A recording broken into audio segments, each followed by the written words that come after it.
corta o coração, porque quantas famílias eu vi comemorando, é a primeira pessoa que vai para a universidade. Eu estava vendo a estatística do tanto de analfabetos funcionais formados em Sim. universidade. Até fazendo um pouco de advogado do diabo, eu vejo assim, a direita não tem muita representatividade no Brasil, principalmente na mídia, não tem. Então tem coisas aqui que a direita sabe, sempre tá falando, e ela é calada. Ah, é terraplanista, é teoria da conspiração. Por exemplo, o Foro de São Paulo. Todo mundo sabia da existência do Foro de São Paulo. E a mídia, por exemplo, sempre negou. Não, a mídia fala do Foro de São Paulo desde a criação, eu coloco em todas as minhas matérias, fez cobertura, pode procurar. Veja a fundação do Foro de São Paulo. Sim. O, o que acontece também é o seguinte: muitas das pessoas que hoje habitam o espectro político se construíram dizendo que a mídia não estava falando de coisas que estava falando. Então, mas aí que tá. Você tem notícia. Sempre falou e sempre deu pau e falou que era para transformar em ditadores, sempre. É que assim, tem notícia. Hoje você tem espaço pra tudo por causa da internet. Então, várias notícias são escritas. Então, elas estão todas sendo escritas, mas quais que são expostas? Então, tem muita notícia que ela é registrada, Sim. mas ela não aparece lá no Twitter, por exemplo. Né? Então, isso acontece bastante. Inclusive, você vê influenciadores, inclusive jornalistas, negando o Foro de São Paulo. Aí depois, quando se abriu... Não, mas essa matéria foi na fundação. Mandou um mundo de repórter para lá cobrir que estava sendo fundado. E eram matérias críticas, porque só tinha ditador. Então, mas se você procurar, por exemplo, no Twitter, você vai ver muita gente, como falei, influenciadores, famosos, inclusive jornalistas. Jornalista, inclusive... Sim, negando porque não conhecia o tema. Jornalista, inclusive, que já teve no Roda Viva. Negando a existência do Foro de São Paulo. Mas a questão é, essas pessoas, que é isso que eu falo da biografia, cada um tem que falar do que entende. Claro. Hoje tem muita gente falando de política sem entender de política, sem ter estudado política, sem ter trabalhado naquilo. Então, assim, o cara, porque é jornalista, começa a dar opinião sobre uma série de coisas. Entende? Eu não posso dar uma opinião sobre engenharia porque eu trabalhei na CCR 2 anos, você compreende? Entendi. E você tem isso na política. Então, assim, apareceu gente que, porque era alinhada com o PT, começou a falar que o Foro de São Paulo não existia. Sim. Por quê? Porque às vezes... E depois se torna óbvio. Não, todo mundo sabia que existia, né? Não, sabia porque estava. A Veja fez a cobertura. Claro. Mas é uma pessoa que é tão desatualizada da política que sequer leu a cobertura política. E nós temos vários que fazem isso. Vários. Mas aí não justifica, por exemplo, a crítica do povo?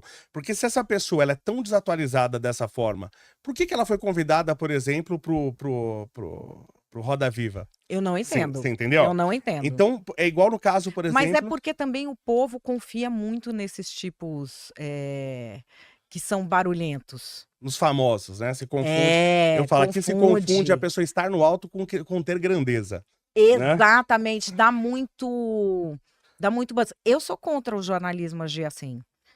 E você sabe que em 2015 eu sofri uma perseguição por causa disso, porque começaram a surgir aqueles lobbies de arma. Sim. E eles queriam ser entrevistados como especialistas em segurança pública, que não são. Sim. E aí eu falava, não, especialista em segurança pública, qual é o seu trabalho na área de segurança pública, o resultado que você entregou? A pessoa sequer tinha trabalhado na área. Porque estudava sobre arma e armamento, e estatística de arma e armamento, se dizia especialista em segurança pública. Mas o estudioso, você também não acha que é um especialista? Por mais que ele não Ele tenha não é trabalhado especialista como em policial. segurança pública. Ele é um estudioso de estatística de arma, que é diferente. Ele não pode falar sobre segurança pública. Ele não tem experiência naquela área. Ele pode falar, olha, essa estatística combinada com essa, não sei o quê. Sendo que é diferente o cara que estuda as estatísticas dos outros e o que tem a produção intelectual própria. Certo. Certo? Então, assim, mesmo como estudioso, eu preferiria quem tem produção intelectual própria. Não quem fica autodidata comparando estatística, que eu não tenho nem como avaliar se aquela comparação está sendo feita de forma correta. É que aqui talvez no Brasil fique injusto, porque todo mundo que financia, praticamente todo mundo que financia a produção intelectual própria na área de armas, ele é contra. Então o cara que é a favor, ele não tem financiamento. Mas né? aí então, o que eu prefiro? Pegar quem tem prática.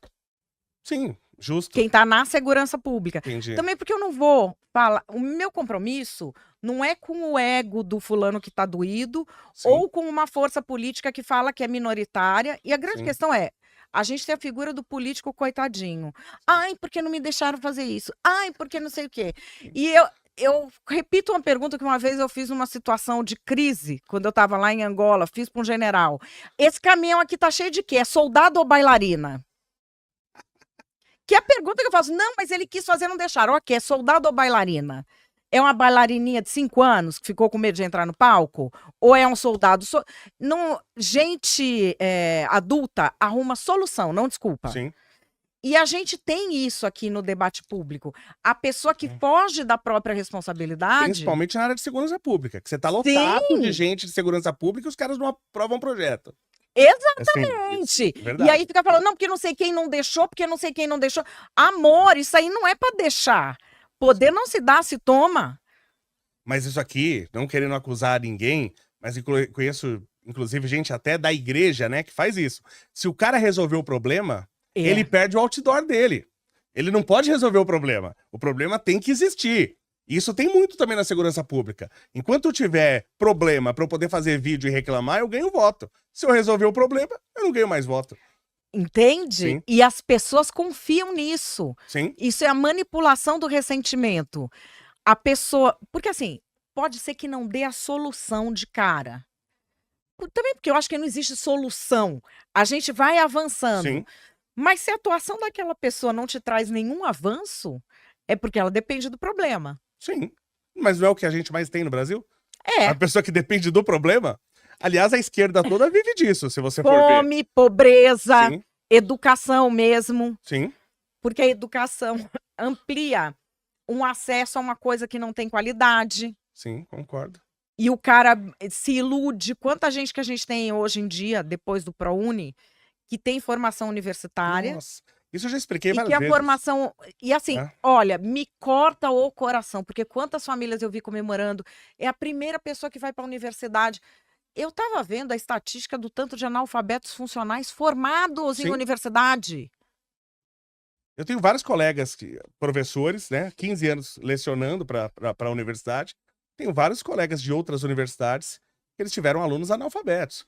O aluno não sabia escrever, não sabia ler minimamente bem. Então isso tá comum, né? Vem baixo. Como o nível da educação básica, ela diminuiu muito. As pessoas hoje saem do primeiro e segundo grau analfabetas. Aí se criou uma reserva de mercado absurda, que é o FIES e ProUni. E graças a essa reserva de mercado, se abriu universidade para vender diploma em todo lado. As universidades boas tiveram que se adaptar. Então reduziram o custo, diminuíram o número de aulas, a aula diminuiu de praticamente todas as universidades. Ah, é? É. O meu curso que eu fiz de engenharia mais de 2 décadas atrás, ele não existe mais. Ele não chega nem perto do curso que é o que eu fiz. O meu tinha, acho que quase 5.600 horas, quase 6.000 horas. Hoje, praticamente todas as engenharias têm 3.600 horas, que é o mínimo exigido pelo MEC. Não é mais aquele integral que ficava lá. Não, Eu estudei na ECA, que é na frente da Poli. eu estudei na Poli. Então, ficava o dia inteiro lá, a gente ia rir dos engenheiros, que a gente tinha tarde livre. Aliás, quando eu fui Era o dia fazer, inteiro. quando eu fui fazer prova de proficiência para o mestrado, é na letras. Ah. Né? Quando você sai da Politécnica e vai para letras, é um impacto cultural muito grande. Quem está acostumado com Politécnica e entrar na letras, é um impacto muito grande.